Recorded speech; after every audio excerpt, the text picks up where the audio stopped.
2010 की बात है। कश्मीर बॉर्डर पर तैनात रहे एक आर्मी अफसर जिनके जीवन की ये सच्ची घटना है। उनका कहना है कि हम अपनी 15 साथियों के साथ कश्मीर के किसी क्षेत्र में चक्कर लगा रहे थे।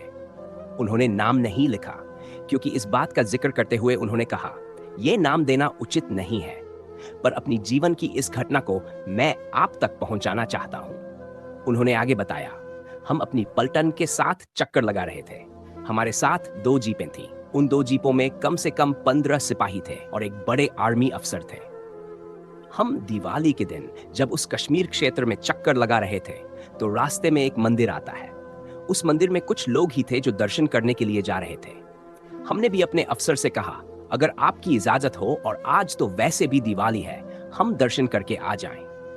तो पहले उन्होंने कुछ सोचा, क्योंकि आर्मी के जो ग्रुप चलते हैं, उन्हें बहुत सावधानी के साथ चलना पड़ता है। और आप विचार कर सकते हैं कि 2010 की स्थिति तो बड़ी भयावह थी, और तभी तो धारा 370 हटने के बाद कश्मीर में पुनः शांति स्थापित हो सकी है।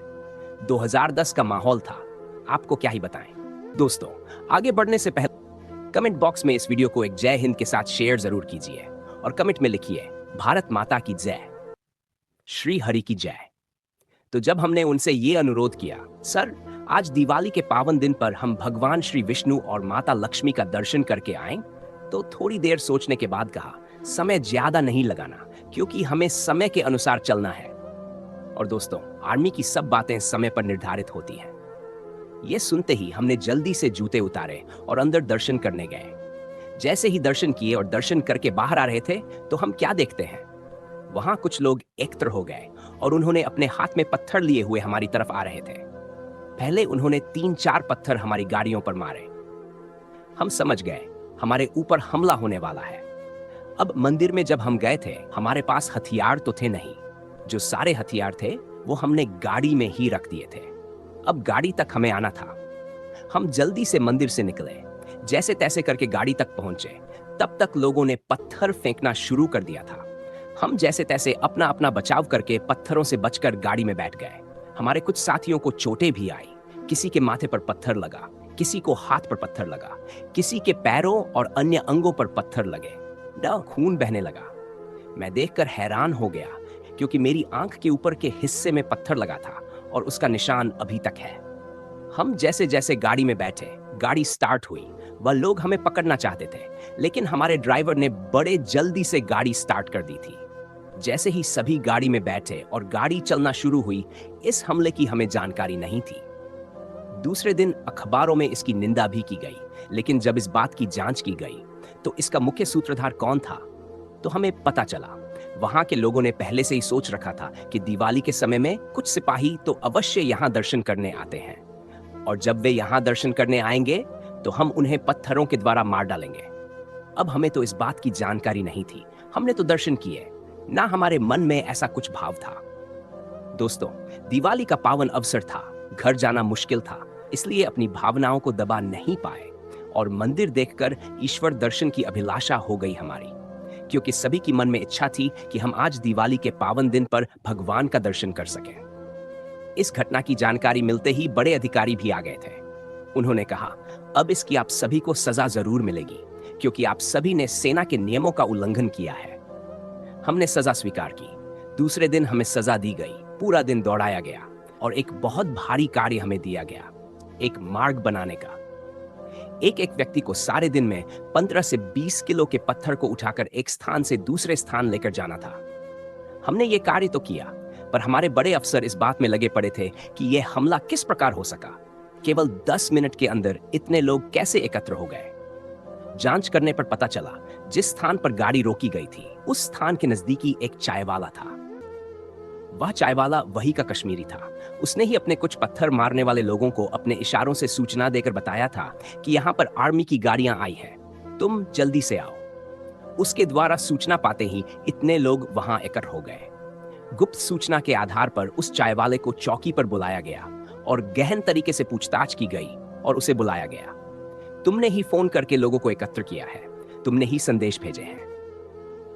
पहले तो वह मानने को तैयार नहीं हुआ, लेकिन बाद में उसने स्वीकार कर लिया। जब उसने इस बात को स्वीकार किया, तब उससे गहन रूप से जांच की गई और पूछा गया, तुम क्या चाहते थे? तो वह बताने लगा, बहुत सालों से मैं ये देखता आया हूं कि जब तुम दिवाली का पर्व मनाते हो तो बहुत से सैनिक अपने घर नहीं जा पाते हैं। तो मैंने सोचा था कि कैसे भी करके इस बार भी सैनिक लोग आएंगे और इस मंदिर में अवश्य जाएंगे, और उसी समय मैंने तैयारी कर रखी थी। जैसे ही ये आएंगे और इन्हें पत्थरों के द्वारा मार दिया जाएगा। कुछ लोगों ने तो बंदूक उठाकर भी तैयारी कर रखी थी, क्योंकि भीड़ में अगर बंदूक चलाई भी जाए तो किसी का नाम नहीं आएगा। ये सारी तैयारियां की जा चुकी थी। लेकिन ये मंदिर में गए और मंदिर से पता नहीं कैसे ये जल्दी आ गए। जब तक हम तैयारी कर पाते, ये लोग तब तक अपनी गाड़ियों में बैठकर रवाना हो गए। तब अक्सर मैं वहीं खड़े अपने अधिकारी को कहा, देखा, इस हादसे में तुम सभी की जान जा सकती थी। इस पर जवानों का कहना था, सर, हम इसे स्वीकार करते हैं। हमने सेना के नियम तोड़े हैं और उसकी सजा अगर और भी दी जाए तो आप हमें दे सकते हैं। इसके अलावा हम आपको एक बार और बताना चाहते हैं, जिस दिन हम सभी जवान मंदिर में दर्शन कर रहे थे, वहां के पुजारी ने उन्हें कहा, जल्दी दर्शन करो बेटा, मुझे भूख लगी है, मंदिर बंद करना है। जवानों ने कहा, बस 2 मिनट बैठने दो। लेकिन पुजारी अड़ गए, नहीं, अब निकलो, जल्दी निकलो। और उन्होंने प्रसाद देकर उन्हें विदा कर दिया। उसी वक्त जवानों को बुरा भी लगा कि पुजारी ने बैठने भी नहीं दिया। पर जब अगले दिन उन्हें पूरी साजिश का पता चला, तो एक सिपाही ने कहा, वो पुजारी नहीं था साहब, वो स्वयं भगवान थे, जो पुजारी के हृदय में समाकर हमसे बोले, जल्दी जाओ, नहीं तो कुछ अनर्थ हो जाएगा। जब बड़े अधिकारी ने सारी बात सुनी, तो वह भी हैरान हो गए कि किस प्रकार परमात्मा ने इन्हें सब सैनिकों की सुरक्षा की है। और दिवाली के पावन दिन पर अगर उस दिन यह घटना नहीं होती, तो वह रसिद जो 8 सालों से वहां चाय बेच रहा था, उसका कभी पता नहीं लग पाता, और आगे आने वाले वर्षों में वह हमें अधिक नुकसान पहुंचा सकता था। लेकिन परमात्मा की उसे विशेष कृपा से हम सबकी भी जान बच सके, और वह एक मुजरिम भी हमारे हाथ में आ गया। जब हम परमात्मा के शरण में हो जाते हैं, तो हमारी रक्षा का भार परमात्मा के हाथ में हो जाता है।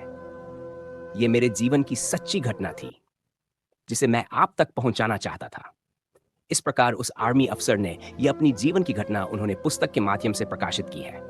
तो देखिए दोस्तों, जब प्रभु रक्षा करने का निश्चय कर ले, तो पत्थर, बंदूकें, साजिशें कुछ काम नहीं करती। अगर आपको भी लगता है कि भगवान कभी कभी हमारे बीच उतरते हैं, तो परमात्मा स्वयं हमारे जीवन में प्रकट होकर हमारे जीवन को दिव्य और दीपावली स्वरूप बना देते हैं। ऐसे परम दयालु श्री विष्णु हरि के पावन चरणों में हमारा बार बार प्रणाम। दोस्तों, आपको यह सच्ची घटना कैसी लगी? कमेंट बॉक्स में इस वीडियो को एक जय हिंद के साथ शेयर जरूर कीजिए, और कमेंट में लिखिए, भारत माता की जय, श्री हरि की जय, और चैनल को सब्सक्राइब करना बिल्कुल ना भूलें। मिलते हैं फिर से एक नई और सच्ची घटना के साथ। बहुत बहुत धन्यवाद।